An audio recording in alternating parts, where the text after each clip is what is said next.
Hello మిత్రులారా, ప్రేమకు నిజమైన అర్థం చెప్పే ఒక అందమైన లవ్ స్టోరీని మనం గుర్తు చేసుకుందాం. ఒకప్పుడు సుధాముడు అనే బ్రాహ్మణుడు ఉండేవారు.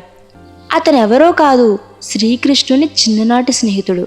గురుకులంలో ఇద్దరు ఒకే నేలపై కూర్చున్నారు, ఒకే అన్నం తిన్నారు, ఒకే హృదయంతో నవ్వుకున్నారు.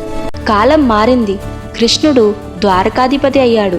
సుధాముడు మాత్రం పేదరికంలోనే మిగిలిపోయాడు. ఇంట్లో అన్నం లేదు, కానీ మనసులో అసూయ లేదు. ఒకరోజు ఆకలితో అలసిపోయిన వేళ సుధాముని భార్య ఇలా అంది, నీ స్నేహితుడు కృష్ణుడు దేవుడయ్యాడు కదా, ఒక్కసారి వెళ్ళి కలిసిరా. సుధాముడు ఆలోచించాడు.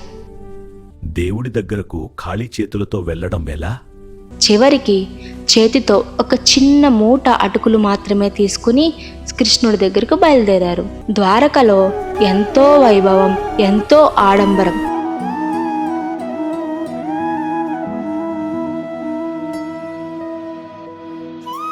కాని కృష్ణుడు సుధాముణ్ణి చూడగానే రాజు కాదు, స్నేహితుడయ్యారు. సింహాసనం దిగివచ్చి కిరీటం పక్కన పెట్టి తన స్నేహితుడిని ఆప్యాయంగా కౌగిలించుకున్నాడు. ఆ అటుకులను చూసి కృష్ణుడు అన్నారు, ఇదే నాకు కావలసింది అని ఆనందంగా తినేశారు. ఆ క్షణంలో సుధాముడు ఏమీ అడగలేదు, తన పేదరికం గురించి కూడా చెప్పలేదు. ఎందుకంటే అతనికి కావలసింది సహాయం కాదు, ప్రేమ. సుధాముడు నిశ్శబ్దంగా తన ఇంటికి తిరిగి వెళ్ళిపోయాడు. కానీ ఇంటికి చేరుకున్నప్పుడు అతని కళ్ళు నమ్మలేకపోయాయి. ఆ పేద గుడిసె అందమైన ఇల్లయింది.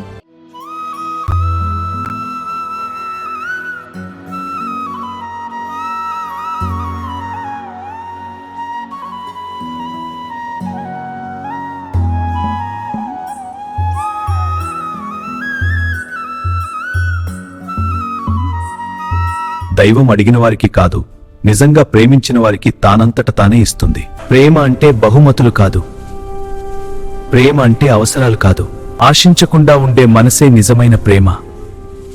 అలాంటి ప్రేమ ఉంటే దైవమే మన జీవితాన్ని నెమ్మదిగా, అందంగా మార్చేస్తుంది.